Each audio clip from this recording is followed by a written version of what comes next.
Senator Ping Lacson, Mr. President, and to continue with the interpellation, Mr. President, I move that we recognize the distinguished gentleman from Tarlac, Senator Bam Aquino, and for our dear colleague, Senator Ping Lacson, to continue with the interpellation. So move, Mr. President. Senator Lacson is recognized and he has the floor. And if he gives leave, Senator Bam Aquino may proceed for his interjections and interpellation.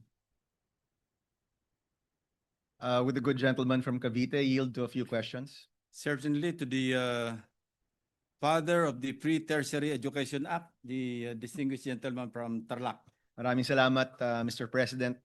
Mr. President, magkatabi po tayo kanina when we asked the question to Secretary Pangandaman kung magkano ba yung flood control for 2026. At Mr. President, do you remember her answer? Kung magkano po yung nasabi niya? I think I left the room, Mr. President. Mr. President, ang nasabi po niya 275 billion pesos 275 billion. for 2026. That's huge, Mr. President. Napakalaki, Mr. President. And itong 275 billion po, according to former Secretary Bonoan during the previous Blue Ribbon Committee hearing, nakadivide daw po ito equally among all legislative districts. And I pose the question, Mr. President, I'd like to know your comment also. Tama ba na i-divide na lang yung flood control equally to all legislative district, whether there is flooding or no flooding, Mr. President? If you're asking my opinion, it should be equitable and should be on need basis. What do you mean by need basis, Mr. President? Need basis, if the legislative district is flood prone or susceptible to, say, it's a low-lying area, then that should be given priority or even a bigger amount, Mr. President. Kanina po, Mr. President, ang mungkahi ko po sa mga cabinet members earlier ay sana balikan nila tayo before December ng isang flood control budget na talagang may pagmamalaki at talagang kayang tayuan ng kanilang mga ahensya. Meaning, dapat po nakabase na ito sa mga lugar na talagang flood prone. And Mr. President, there was also one suggestion na gamitin natin yung Project NOAA kung ano ba yung mga lugar na talagang flood prone at sana dun mapunta yung flood control budget na sana maibago pa ng ating executive department, Mr. President. Yeah, I fully agree, Mr. President. And besides, as per our records, marami yung naka-PISARO, meaning for issuance of SARO or aka FLR. Yes. Winidal na Malacanang, I think nasa mga 168 billion yon on top of the items vetoed by the President. Ito yung mga insertions na ginawa sa House of Representatives at saka sa BICAM. So, ang total nasa mga 190 plus billion pesos pa. And that is for 2025, Mr. President. That's for 2025, correct. Mr. President, kapag hindi po ito magamit in the next few months, ano pong pwedeng gawin sa 190 billion po na ito? Well, pag hindi po nagamit, papasok na sa savings. No, nandiyan sa yung Supreme Court ruling, meron silang tinatawag na definition of savings, meaning hindi nagamit o kaya nakatipid sa paggamit or some other requirements para ma-declare as savings.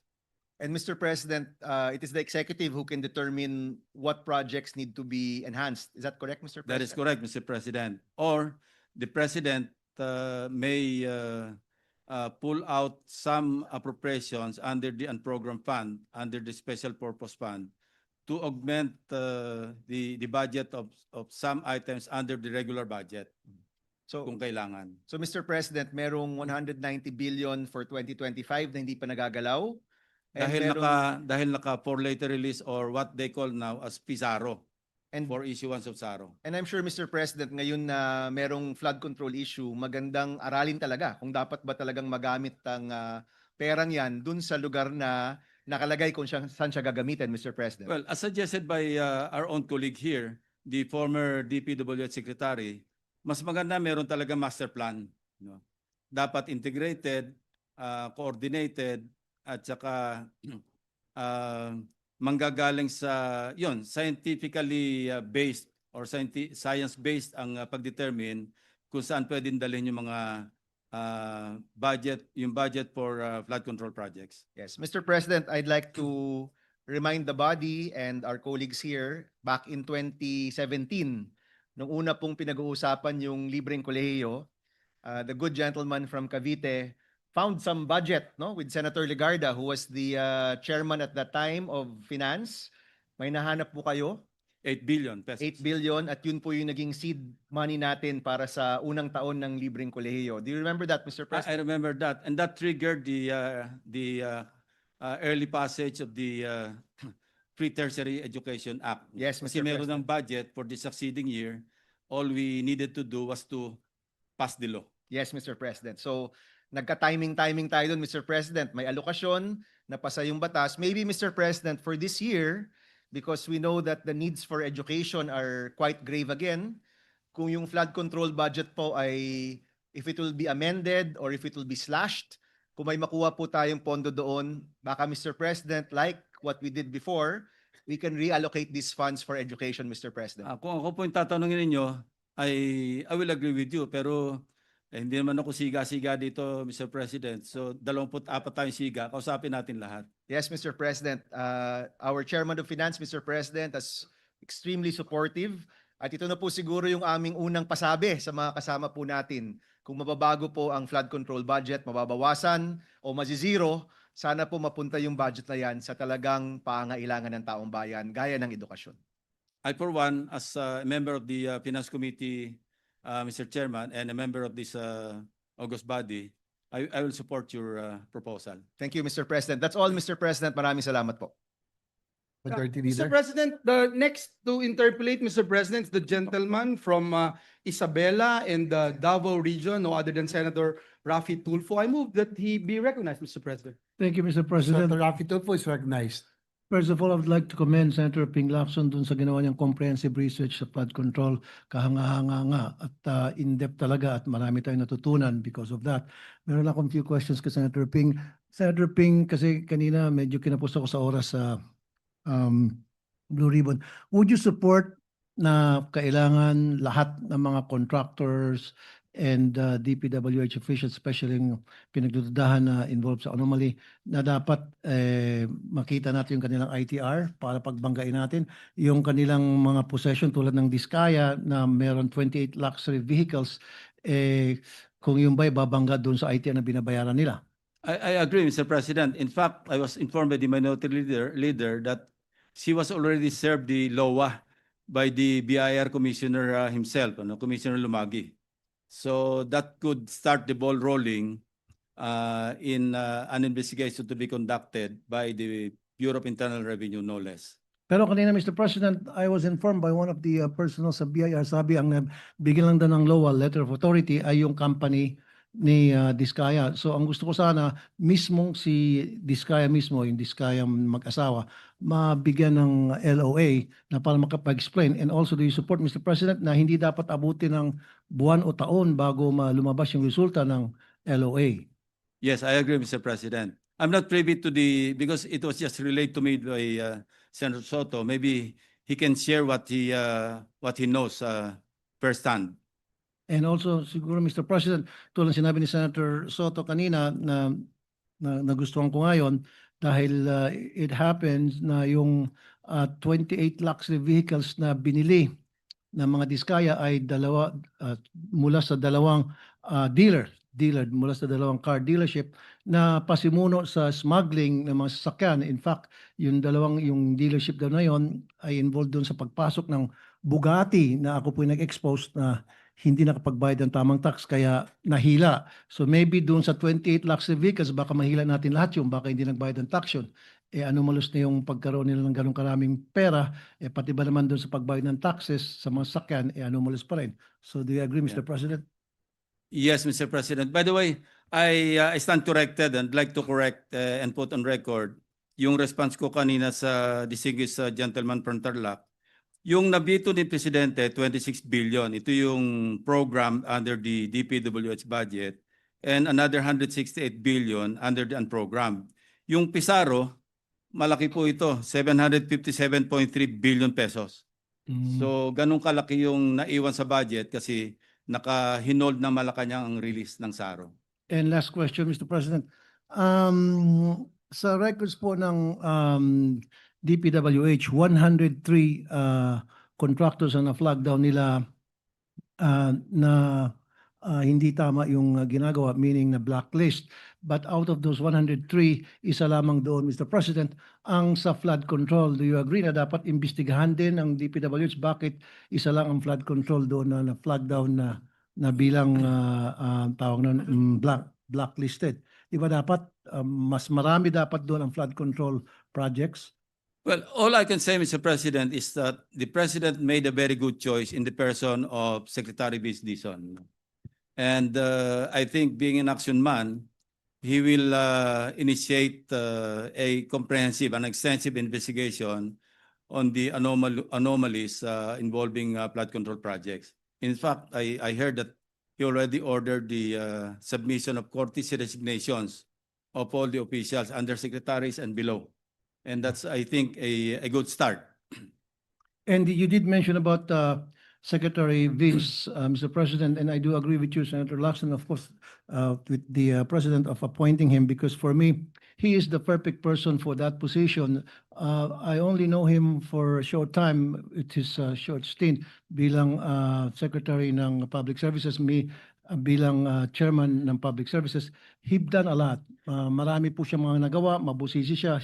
He does a lot of inspections. In fact, he's very strict with his people. He monitors his people very well. So I think he fits for that position. Do you agree, Mr. President? Yes, I agree, Mr. President. As a matter of fact, I sent to him already an advance information through one of his prospective staff, who used to work under me sa PNP.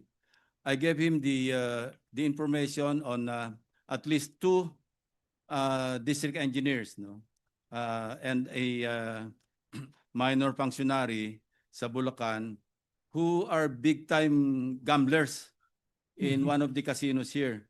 And the 2 of them, as per my information, used aliases. They hid their true identities, gumamit ng fictitious name, and ang recorded losses. This is just informal and official, but I intend to get the official record. Yung isa po natalo ng 300 million, yung isa more than 300 million. And these are salary grade 19 officials, being district engineer, and the other one is even occupying a lower position. So you can just imagine the enormity of the corruption that's going on. This is only in Bulacan, Mr. President. I got hold of the aliases that they used.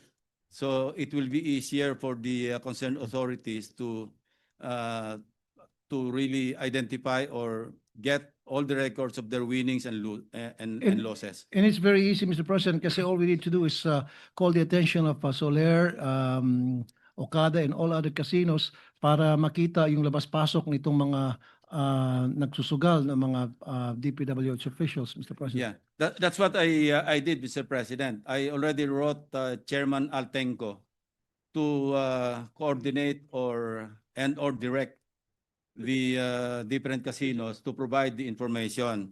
I gave him all the necessary information to identify or to point to the DPWH officials through their aliases. And by the way, there's this Memorandum Circular number 6, issued way back in 2016, na pinagbabawal na mahigpit ang paglalaro sa casino ng lahat ng government officials, yung sinasabi rito, connected directly with the operation of the government or any of its agencies. Aside from a possible, malit lang pong penalty rito, yung violation of Article 178 of the Revised Penal Code, using fictitious name and concealing true name, mababa ang penalty. Arresto mayor and a fine not to exceed 100,000 pesos. Pero at least, dito kung sa violation naman ng RA 6713, Code of Conduct and Ethical Standards of Government Officials and Employees, medyo mataas yung penalty.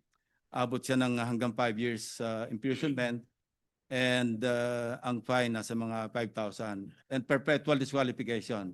Possible perpetual disqualification from holding public office. And lastly, Mr. President, last na. Thank you, Mr. President. That's all. And I congratulate you, Senator Ping Lacson. Keep up the good work. Thank you, Mr. President. Thank you very much to the gentleman from What is, Isabela. what is pleasure of us, Senator Zubiri? Yes, Mr. President, just to interject, with that revelation, may we ask if the Blue Ribbon Committee, which is already conducting the investigation, subpoena the CCTV as well as the pertinent documents that that fellow used in their gambling activities? If the chair may, I would want to interject. I asked the question earlier during the Blue Ribbon Committee, and former D. Henry Alcantara even admitted of their casino visits, no, with Bryce Hernandez and others. And we likewise requested Soler North to provide the CCTV so that we can identify if indeed they are going there. Yes, because that's unexplained wealth, Mr. President. Definitely, if they lose 300 million, where did they get the 300 million from? From Thank you, flood Mr. control, Mr. President. Exactly. But my point being is, kung may pera silang ganyan, talagang dapat mailabas ng agency yan, a proper agency concerned. And most especially, the gambling casino. If it's subpoenaed, they're no longer, I think, covered by the Privacy Act. If it's subpoenaed by the Blue Ribbon, pwede na makuha ang dokumento, yung video na yan, Mr. President. Thank you, thank you. Unfortunately, Mr. President, ang Yes. lifespan ng CCTV footages, 1 month lang. Yeah. So kung naglaro sila more than a month ago, baka wala na, nakabura na yon. Mr. Yes, President, the majority leaders recognized. yes, Mr. President, just to confirm the information given by Senator Lacson to Senator Rafi Tulfo earlier, I was just on the phone with the BIR Commissioner Jun Lumagi. And the additional LOA that they had given Mrs. Diskaya earlier was an additional for 2019 and 2024 that they refused to receive before. And the 2020 up to the 2023 was already served ongoing, and the for the 9 companies, but for the individual herself, yes, there is an ongoing investigation already and an LOA. So that should address the concern raised by Yes. Senator Tulfo, Mr. President.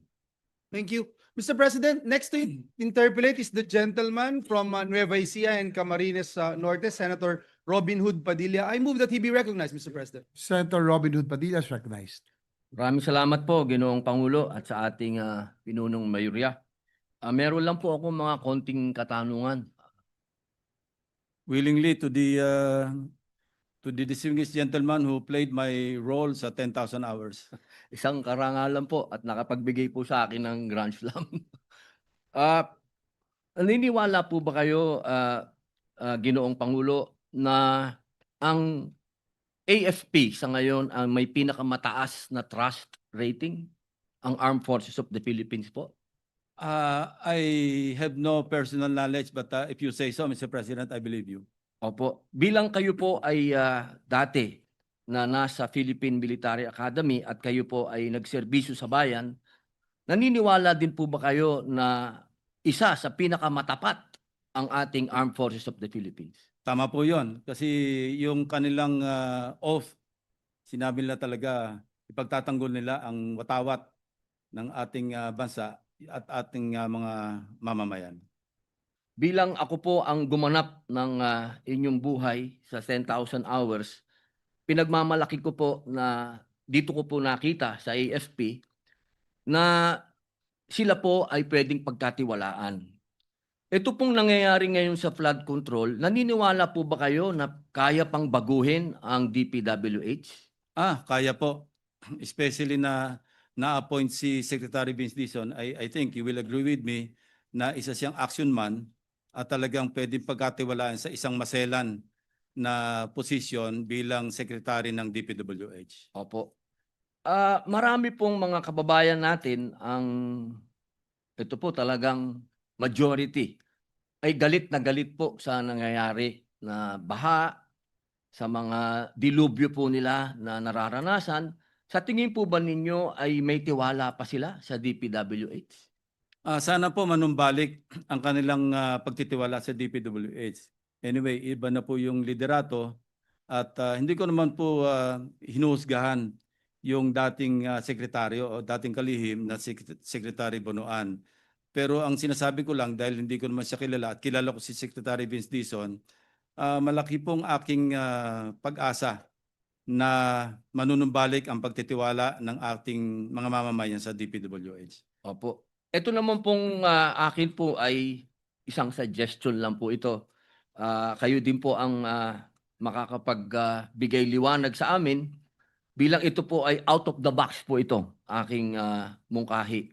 Noong pong panahon ni Pangulong Arroyo, nagtatag po siya ng National Development Support Command. Ito po yung NADESCOM sa AFP. Ang NADESCOM po ang development arm ng AFP upang labanan ang insurgency sa mga kanayunan. Sila po ay nakikipag-partner sa mga private donors at local development units upang magsagawa ng iba't ibang development projects tulad ng mga school buildings, farm-to-market roads, health centers, rural electrification, bridge, pathwalk, water system, multipurpose buildings, at rain collectors. Ngunit sila po ay binuwag noong 2012.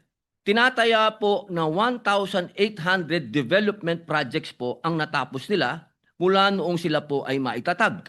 Ang akin pong mungkahi, dahil ngayon po ay marami po ang pinagre-resign ng ating mahal na Pangulo, bilang hindi naman po pwede na itigil ang mga flood control projects, hindi po ba pwede na ito munang NADESCOM ang magtuloy ng mga flood control projects na mga nasira o mga na-ghost?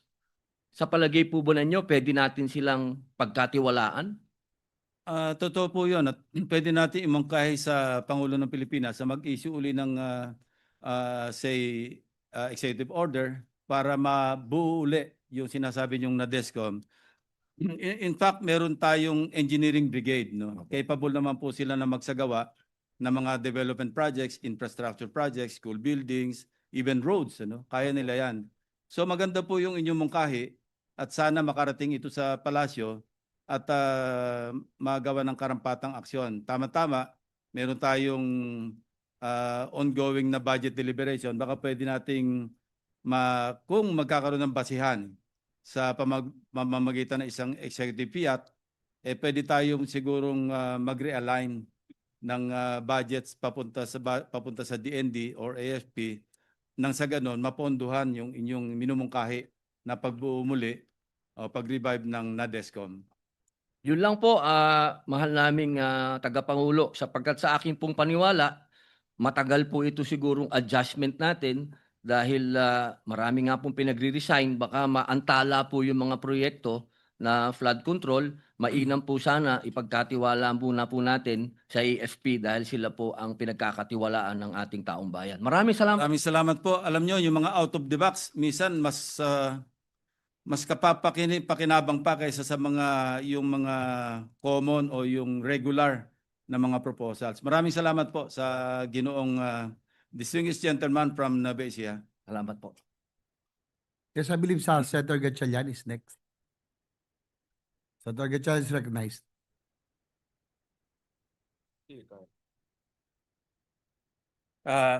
Thank you, Mr. Chairman. Mr. Chairman, will the distinguished gentleman from Cavite receive a few questions, Mr. President? Certainly to my honorable chairman of the Committee on Finance. Thank you, Senator Lacson. When you were giving your privilege speech 2 weeks ago, you showed a contractor there by the name of Darcy and Anna. And I took note of that name because you also mentioned that contractor, I think it was a sole proprietor, if I'm not mistaken. That is correct. Sole proprietorship. Sole proprietorship. And that struck me because when we were looking at the top 15 contractors that were mentioned by the president, we were surprised to learn that 4 of them are also sole proprietor. No? This is QM Builders. The other one is Wawa Builders. I think you also mentioned Wawa Builders in your privilege speech. MG Samidian, and then Road Edge. Just to give the body information, QM Builders has a contract from 2022 to 2025 of 7.3 billion pesos. Sole proprietorship. Sole proprietorship. Ang Wawa Builders, 4.2 billion pesos. MG Samian is 5 billion. And Road Edge, about 4.5 billion pesos. Typically, sa pagkaalam ko, Mr. Chairman, ang sole proprietor typically are created by entrepreneurs managing their very small business. Typically, mga grocery or hardware or bakery. But first time ko nakakita na isang sole proprietor, 7.3 billion pesos ang kontrata in a span of 3 years. So that's about 2 to 3 billion every year. May I know from the good gentleman if he has also saw this unusual, it's not illegal, just to put it on record, but it's unusual. No? And may I pick the brains of the good gentleman on why this unusual practice is present in this type of government projects? Hindi na rin po nakapagtaka kasi sa loob mismo ng PICAB, yung Contractor Accreditation Board, may 2 contractor na simultaneously or overlapping while serving as director of PICAB, they still own their respective construction firms. Yung isa yung AS Escalante, AN Escalante, or anyway, Escalante Construction Corporation. Yung isa EGB, Ernie G. Baggao.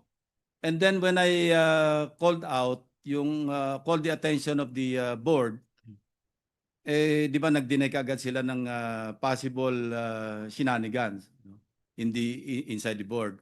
So I dug deeper and I found out that 2 of their directors, ganun nga, one was appointed in September of 2023 and at the same time, meron silang pinirmahang kontrata with DPWH. Ang katwiran po nung isa, particularly si Director Escalante, ang sinasabi ro doon sa RA 4566, the law that created PICAB, isang requirement, isang qualification, kailangan contractor ka.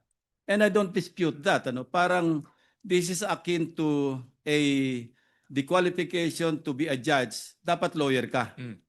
Pero sinasabi naman sa kabilang batas, because yung RA 4566 was passed in 1965.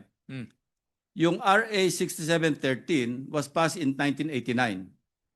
So libre siya sa 4566 pero hindi siya liligtas sa 6713, yung Code of Conduct and Ethical Standards. Because maliwanag doon, kapag ikaw contractor o maski anong linya ng iyong hanapbuhay, business, at ikay pumasok sa isang agency ng government, lalo na kung regulatory body ito, like the PICAB, within 30 days, kailangan mag-divest ka. Hindi naman sinasabing bawal yung contractor na pumasok, pero by God, kailangan mag-divest ka, yun ang sinasabi ng batas. But one of the board directors, yun ang kanyang defense. Sabi niya, requirement niya, contractor But he did not divest. Kasi nga, maliwanag sa record, and I think if cases are filed against them for violating RA 6713, open in that case because we'll just refer to the records and there you go. Yun na yung ebidensya na talagang they violated the law, particularly RA 6713. So, hindi na rin po ako nagtataka na makakuha ng kontrata na ganyang kalalaki maski single proprietorship. By the way, I also mentioned in my privilege speech na yung Darcy and Anna, nung pinuntahan po namin yung registered, kasi Google lang naman makita mo yung address, nung pinuntahan, wala na po, ang nakalagay doon, Parang gym yata. Yeah, e-payment store, at saka gym. Mhm. nawala na yung karatula na sila ay construction firm. So medyo multo na yung proyekto, multo pa rin yung nag-undertake ng project. Mm. So ganun kasama yung situation. Correct. Mr. Chairman, Mr. Chairman, nasa slide, ito po yung mga top 15 contractors named by the President. And 4 of them are sole proprietor. It's just, for me kasi, this is the first time that I've seen a sole proprietor handling multi-billion contracts, especially from the government. And alam natin, ang sole proprietors, unlimited liability. Meaning, if something goes wrong, pati bahay mo pwedeng kunin. Savings account mo pwedeng Unlike a kunin. corporation. Unlike in corporation, you have some protection. So it's really a I would say a unusual practice that a sole proprietor will engage in a multi-billion contract. But on the other side, risk rin to sa gobyerno because kung may nangyari, hahabulin mo siya at wala naman siyang asset, problema rin tayo because it's a sole proprietor, no? But it's just ano lang, this is something that I feel is a red flag in terms of this practice. I think itong ganitong practice is dapat tignan mabuti ng PCAB and also ng DPWH because sole proprietors are not meant to handle multi-billion contracts. Ang theory ko, good gentleman from Cavite, is dahil pag sole proprietor, isa lang kausap mo eh. Yung may-ari lang eh. So, ibig sabihin, kung meron kayong mga arrangement, meron kayong bigayan, meron kayong sharing dun sa income, isa lang kausap mo. Unlike a corporation, you have to declare dividends, you have to pass a board resolution, you have to talk to all the directors. But a sole proprietor, you only have to talk to one person, which is the owner of that corporation. So, in this case, mabilis kausap dahil isa lang. The other theory that I have is paka-front lang to sa mga district engineers or regional directors. Because kanina, I heard during the hearing of the Blue Ribbon, tinatanong nila yung Wawaw Builders kung ano yung mga proyekto. Wawaw is a sole proprietor. No? Tinatanong nila yung mga proyekto, hindi niya masagot. No? Baka nga, hindi niya masagot dahil hindi naman siya talaga ang gumagawa ng project na yon. No? Ibang tao ang gumagawa ng project. Which brings to light, Mr. President, na yung lisensya hinihiram ng district engineer at sila nag-i-implement. We have this case, we talked to one of the contractors whose license was borrowed. Ang problema niya, nakita niya na pala na hindi pala ginawa yung project na kung saan ginawa yung hiniram na lisensya niya. So worried na worried siya na siya yung puputukan kasi siya yung nakapirma. And that's an ongoing problem insofar as that particular contractor is concerned. I don't know how he will be able to resolve it, but wala na yung kanya mga kausap na suspend na. Ito yung sina Bryce Hernandez, Alcantara, at saka yung another one. No? So we also have information na they even, I'm referring to Bryce Hernandez and company, they even resorted to forging the signatures of the inspection team. So wala nangyaring inspection, pero may mga pirma, so nabayaran. So ganong kasama na, Mr. President, at ganong kagahama na. Kasi sa halip na substandard, hindi na talaga ginawa para yung buong budget para sa project, nilaro na sa casino. Yun talaga ho, yun talagang karumadumal na ho ang tawag ho natin diyan dahil ni isang hollow block o isang buhangin wala hong tinambak ho doon sa flood control. And the President himself, he saw for himself that kind of an activity. Sabi niya, nakita niya, ghost project. Wala siya nakita pala, pero alam niyang ghost project kasi dapat based on the website ng DPWH, meron talagang dapat na napondohan at nabayaran doon sa lugar na pinuntahan niya na wala naman siya nakita. I think my point of the matter, Mr. President, good gentleman from Cavite, is for me, again, personally, these are red flags, although not legal, but red flags. And from my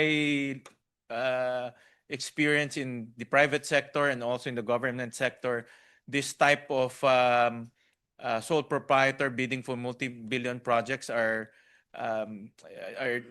not best business practices. No?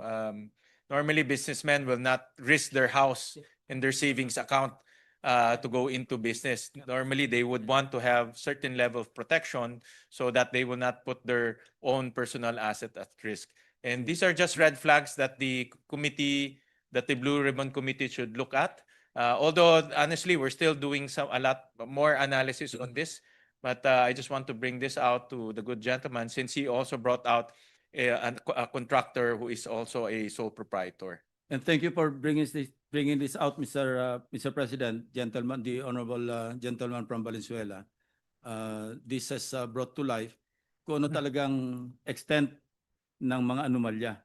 Ang unang, ang entry point nito talaga pickup eh. In Yes, the first place, why would pickup issue an accreditation? correct. No?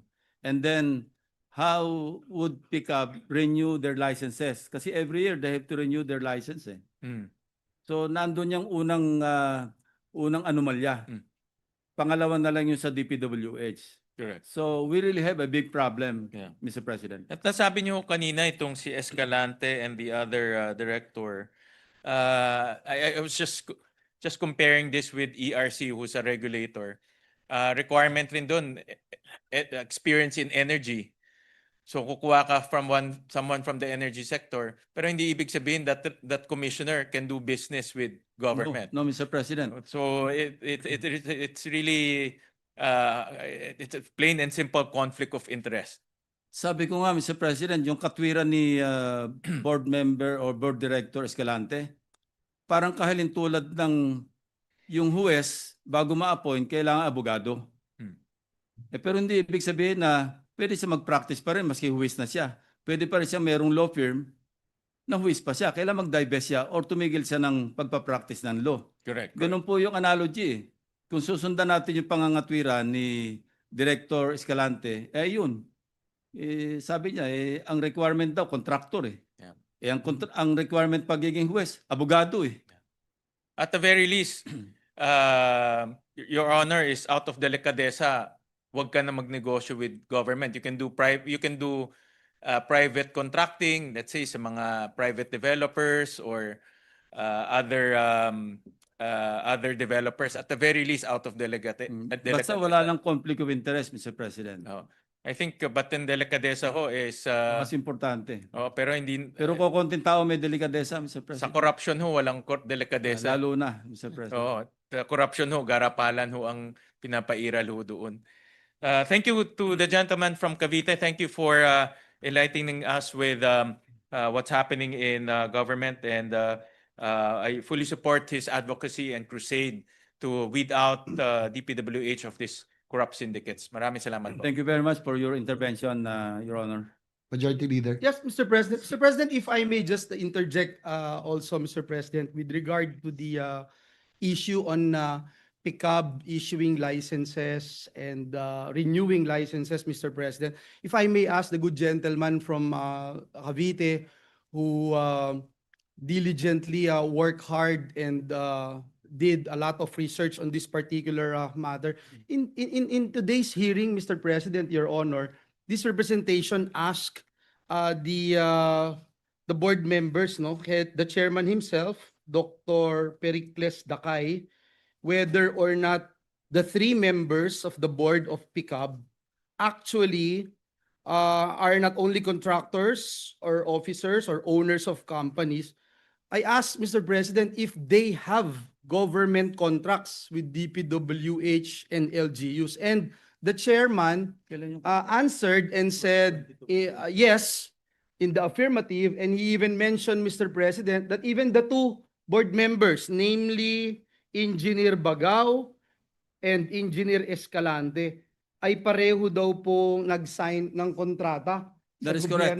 We have the records, Mr. President. DPWH. Nag-overlap to sa kanilang position or appointment as board directors. At the same time, nagpirma sila ng contract with DPWH. Meron kaming slide dyan. Yes. Mr. President, in fact, I was surprised because walang kibit balikat. Right away answered the question. Yes, we are contractors, we are involved with government contracts. Nagulat po ako, Ginoong Pangulo, sapagkat you were mentioning a while ago yung ethical standards for public officials, which is very clear. In fact, I even asked whether or not there's something wrong about it. And it appears na parang hindi sila aware that something wrong about it. For example, Mr. President, si Dr. Dakay is associated with Dakay Construction and Development Corp. May mga proyekto po siya, national and various local government units, public facilities like government buildings and schools. Si Engineer Bagao ay associated with EGB Construction Corporation. Dinescribe po siya as one of the top contractors for flood control projects, securing projects worth over 7.7 billion, Mr. President. And if I'm not mistaken, Your Honor, Senator Lacson made mention about this particular person, Engineer Bagao, that signed government contracts while simultaneously. July 25, 2024. So he is And a he was pickup board appointed member. September 2023. So he's indeed a board member when he signed those contracts, Your Honor. That is correct, Mr. President. And then this Engineer Escalante is associated with AN Escalante Construction.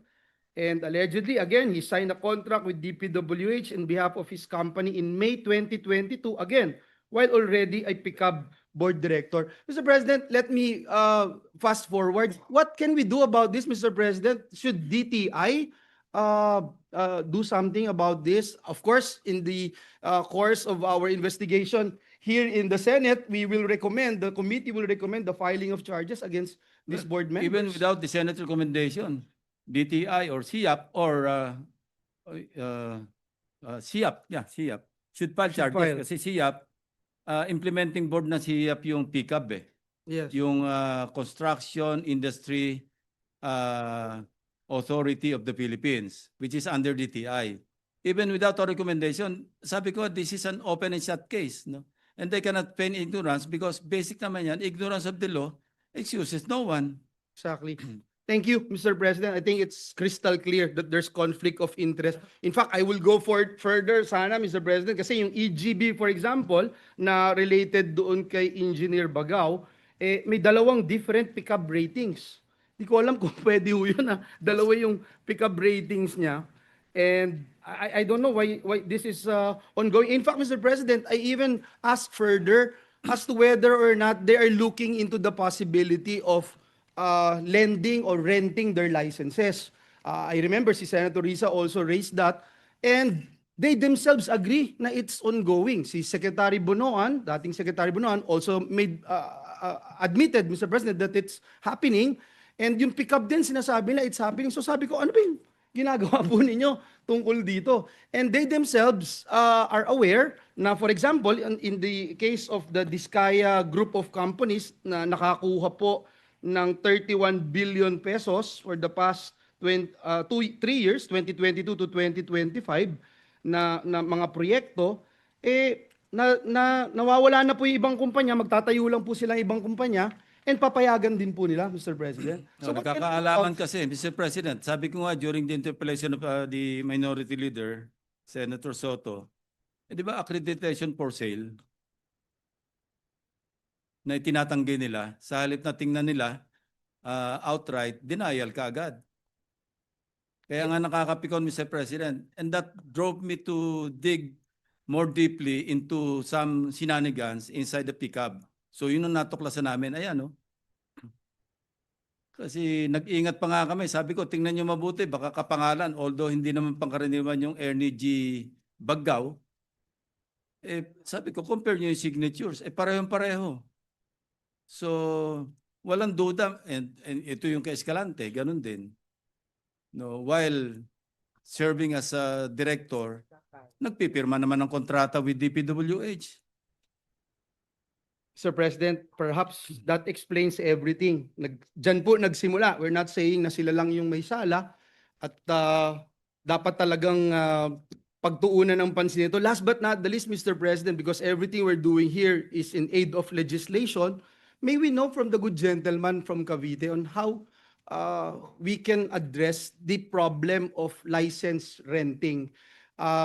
Kasi yung subcontracting loophole, for example, the principal contractor with a valid pickup license, legally may subcontract yung portions of the work to another party. Now, in practice, some firms will act only as fronts, allowing less qualified or unlicensed groups to actually perform yung pong proyekto, no? And this makes accountability murky because technically the licensed contractor remains compliant even if the licensed contractor has little role in execution. Now, you have the joint venture loophole din kasi a small unqualified contractor, for instance, can enter a JV, a joint venture with a duly licensed contractor. So on paper, may joint venture na meet yung licensing requirement, pero in reality, the unqualified party may be the one in control. So what do you suggest, Mr. President, as to how we can initiate reform and address this issue? Mr. Well, President? I do not know, and I'm not sure if there are laws that would penalize lending and borrowing licenses, ano? Kung wala, I think it is a good piece of legislation that we should pursue. They all to agree a penalize- while ago, Mr. President, that it's prohibited. And Well, I'm not sure if there are laws that cover it, Mr. President. Yeah. Kaya mas maganda kung wala, pag-aralan natin, at kung wala pang batas, isama natin sa legislation siguro na heavy fines and even imprisonment for lending and borrowing. perhaps lifetime ban. I don't Mr. know, Mr. President. President. We have to discuss that. Yeah. Thank you, Mr. President. That'd be all. And the gentleman from Bukidnon is also seeking the floor, Senator Mig Zubiri. May I move that he be recognized, Mr. President? Senator Juan Miguel Zubiri is recognized. Thanks. Thank you very much, Mr. President. Mr. President, once again, I laud our colleague from the minority bringing this topic up. It's very timely. The fact that there's still 3 more years in the president's term, and he really truly wants to be able to come up with a legacy. And this is one of the legacies that he could come out with if he'd be able to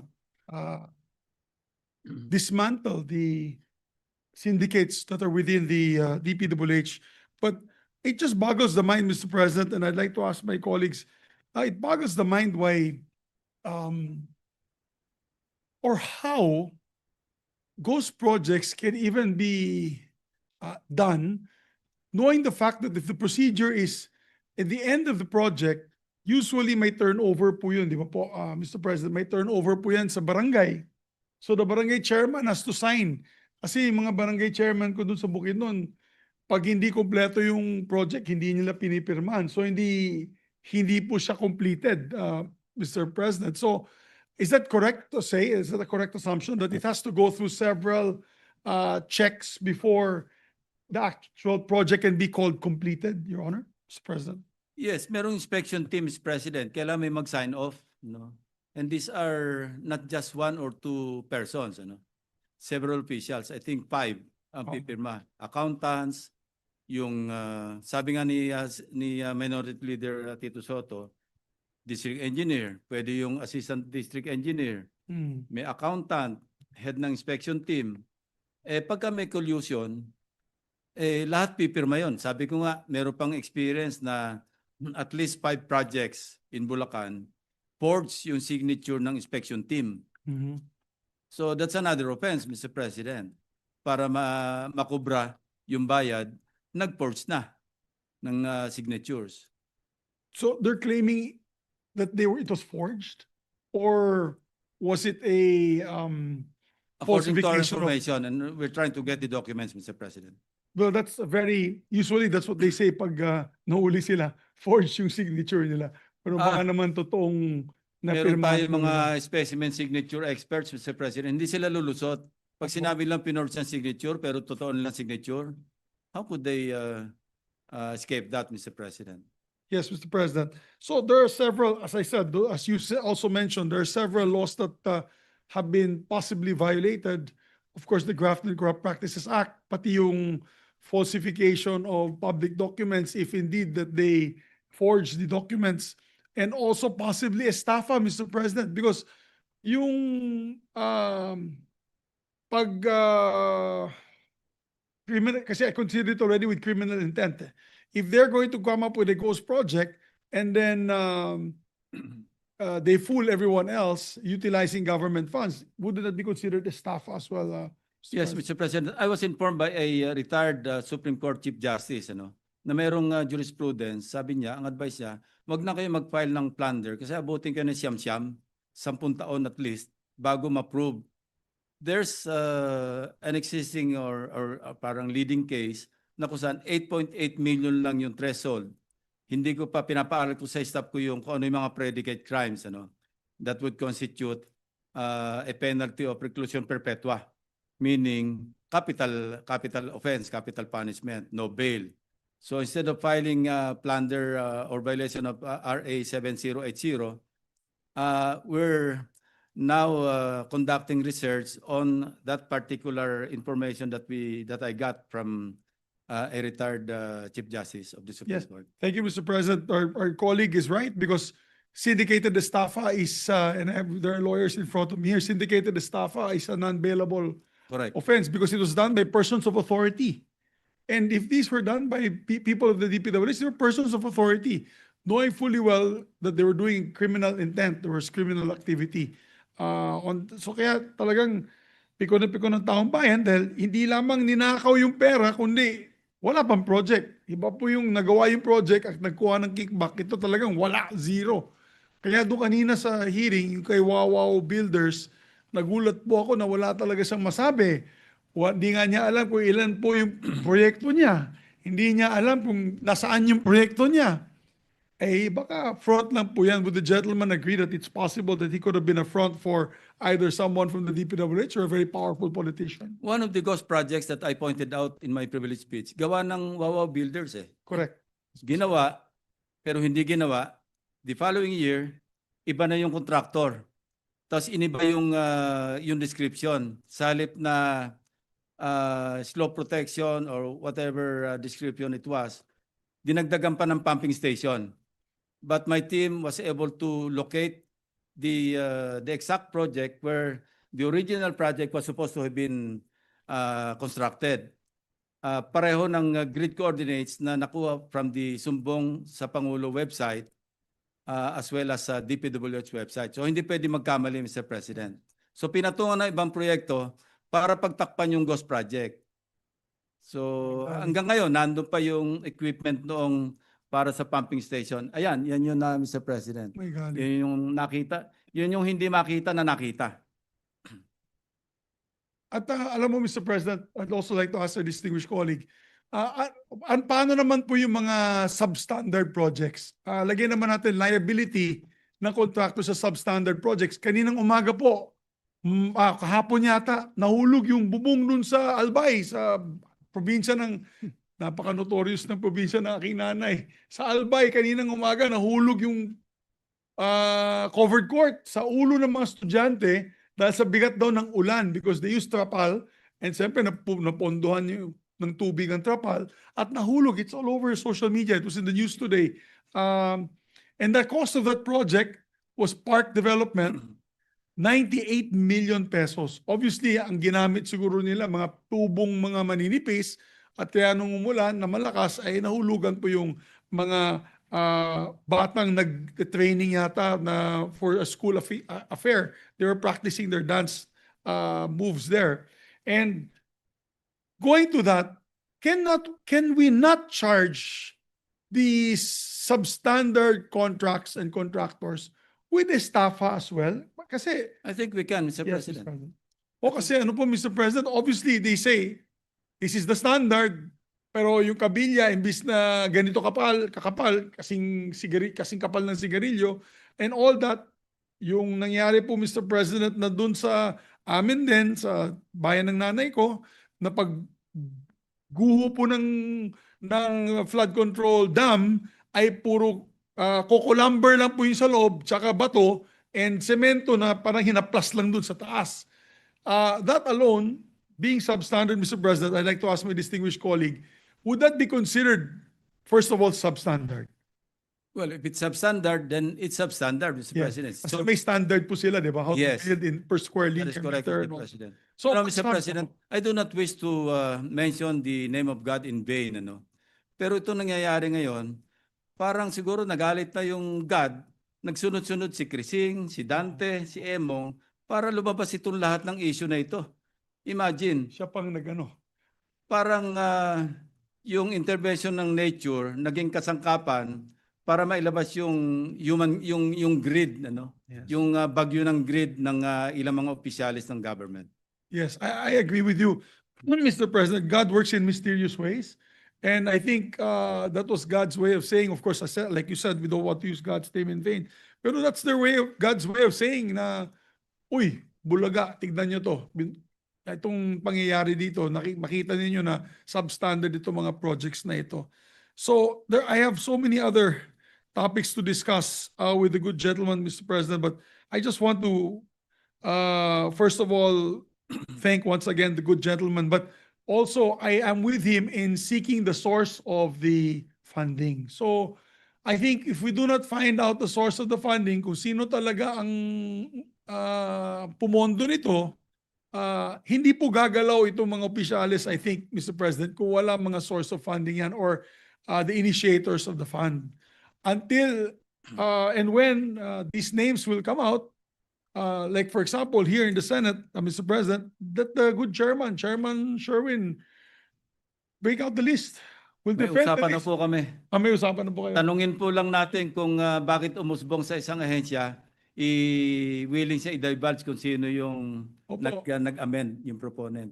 Opo, Tumatango kasi- po yung ating chairman. So, And sinabi ko din madali sa na kanya, makilala. Pero this is just half Opo. of Congress, ano?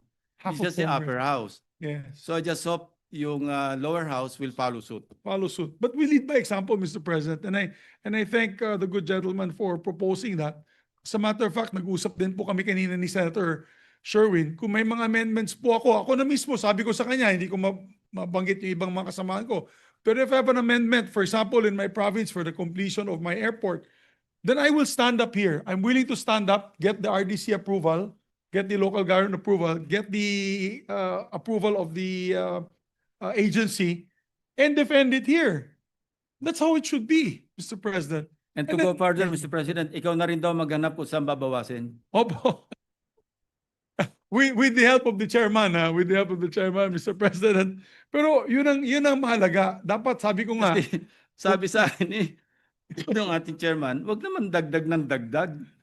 Tulungan niyo naman kung maghanap kung saan tututin. tama. Otherwise, siya yung puputukan, sa kanya magagalit yung mga agencies na binawasan niya. Kaya nga And I lang, Mr. understand. President, sabi ko, sino yung tumutulak at tumudyok dito sa in amendments, which you call institutional amendments, siya na rin ang tumayo at depensahan. Hindi lang depensahan, maghanap siya ng kung saan kukunin, Mr. President. Tama po yan, Mr. President. Pero at least, hindi po bogbog ang ating chairman.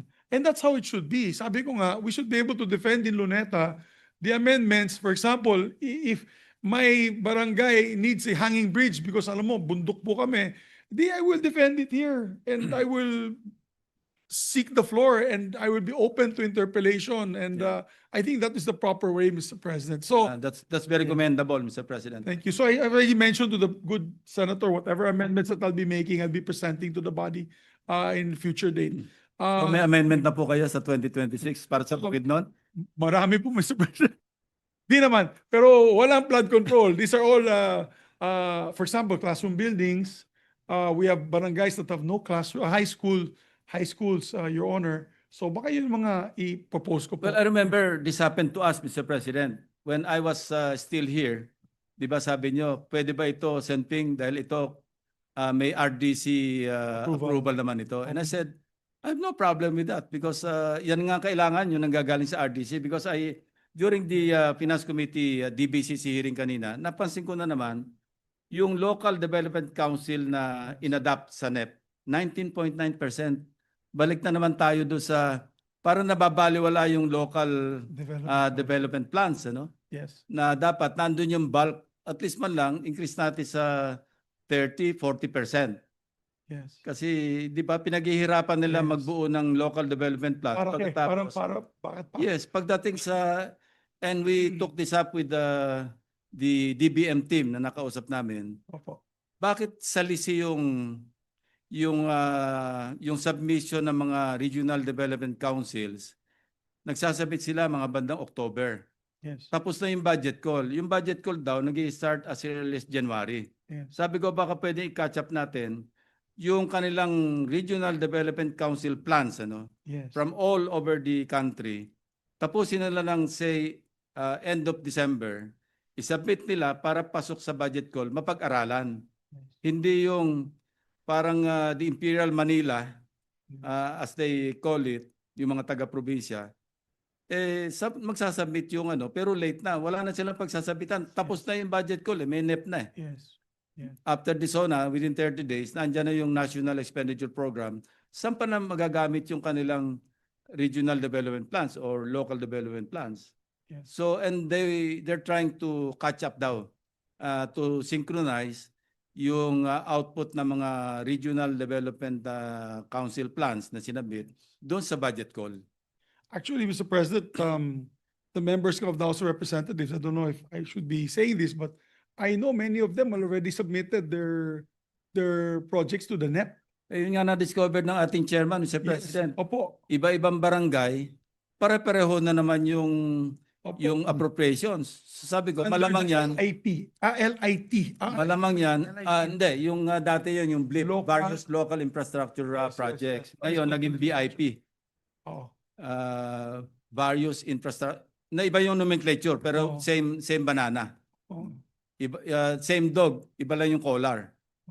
So, yun. And, sabi ko nga, I was tempted to propose or even move. Kanina sana sa DBCC meeting, adapt na lang natin yung NEP, pero hindi pala po pwede dahil na-discover nga ni Chairman Gatchalian. Inunahan na tayo, inunahan. Oh, yun ang tawag ko sa aking privilege speech na distinct. Pag distinct, yun ang code na akin yan. Oo. Kung sino yung nagsingit doon, kanya yon, wag niyong pakialaman yan. Kasi Yes. pag ganyan yung amount, 77,000 something, Yeah. or kung ano yung na-discover ni Chairman Gatchalian, code yun kung sino yung nagsingit doon. And as pointed out by Senator Villanueva, the distinguished majority leader, di ba tinanong niya, posible bang sa NEP pa lang nakasingit na? And I answered in the affirmative kasi nangyayari talaga. So National Expenditure Program pa lang, naka-insert na. Pagdating Yes. sa House, mag-i-insert ulit. Totoo po yun, Mr. President. Quadruple whammy. Kasi pagdating sa Senate, mag-i-insert ulit. Di pangatlo na. Opo. Pagdating sa BICAM, mag-i-insert ulit. Quadruple whammy. Pang-apat na wami. At kaya nga po, Mr. President, I am all for the reforms in the budget process and fully support it, particularly sa RDC, Mr. President. Actually, 2 months ago, last June, ako ay nag-present sa RDC din sa mga projects that are needed for the region 10, kasi that's my region, Mr. President. So, I'm doing what the good gentleman is asking, that dapat may RDC request talaga. And kung kaya naman lalo na wala kang kalaban ng mga RDC chairman, no problem. So, I know many of us kasi have Saka advocacy. sa RDC, Mr. Chairman, nandun yung mga governors, nandun Yes. yung NEDA, nandun Yes. TBM, Correct. yung Mr. kanilang mga regional officers, di ba? Correct, Mr. President. So ano na yun comprehensive na yun nandun, represented na silang lahat. And I'm glad that the President issued Executive Order number 82. Yes. Ito yung nag-i-strengthen sa role ng mga RDCs. Kanina, that was supposed to be my third topic yung sa local development or regional development councils. Yes. Kung na-implement na ito, because this was issued several months ago, how effective yung implementation ng Executive Order 82? Yes. Has it really strengthened or enhanced the role of the regional development councils para mag-apply na sa 2026 budget? Apparently, parang hindi rin kasi bakit nga may pagkakapareho na naman ng mga items? May I ask the chairman of the Finance Committee how many items he was able to identify? More or less, parang ano lang, ballpark. Actually, Mr. Chairman, I was texting my staff nga to send me the PDF copy of that DPWH NEP for 2026. Because last week we engaged this third-party association to ng mga project managers, because there are 4,000 flood control projects in the 2026 NEP alone. And nakasulat kasi lang doon,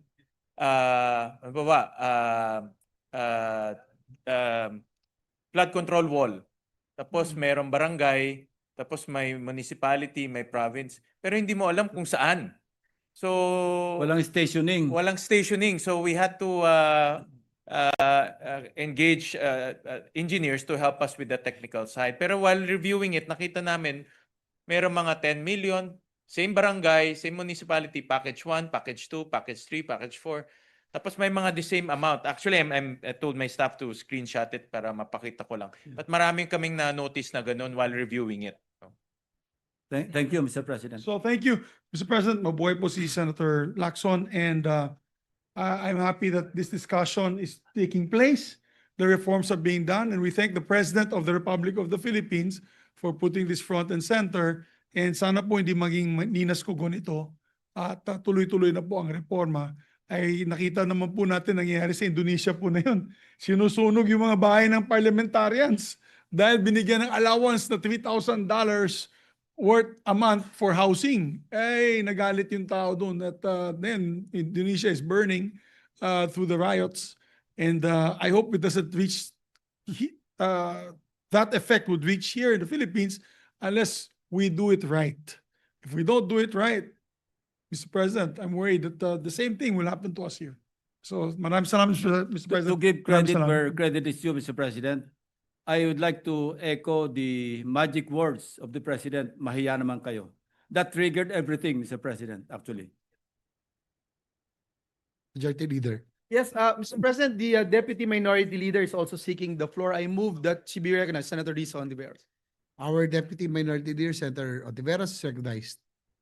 Salamat po, Mr. President. Just a point of information dun sa malamang exchange ng dalawang colleagues ko sa minority tungkol sa papel at papel dapat, timbang ng papel dapat ng say ng mga regional development councils dun sa budget making process. Paalala lang po sa ating lahat, Mr. President, na nung ipinasa po natin, hindi lamang yung executive order ang masasandigan natin, pero may effort po tayo nung ipinasa natin yung batas tungkol sa DepDev, yung pag-upgrade mula sa NEDA, mula authority hanggang sa full department.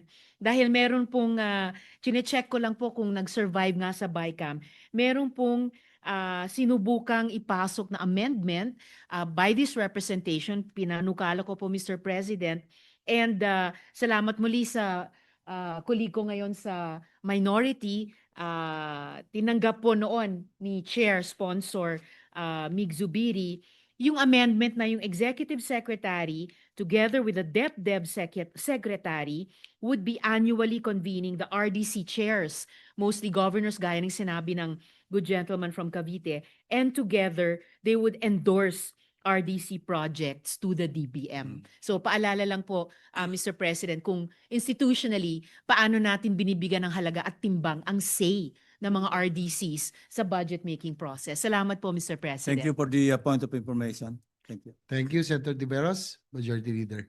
Yes, Mr. President. Mr. President, there being no other reservation for interpellation, I move that we refer the privileged speech of Senator Ping Lacson and all the interpellations and manifestations thereon to the Committee on Accountability of Public Officers and Investigations. So move, Mr. President. Is there objection? There being none, motion is approved. So referred. Thank you, Mr. President. Again, we thank our colleague, Senator Lacson. Mr. President, at this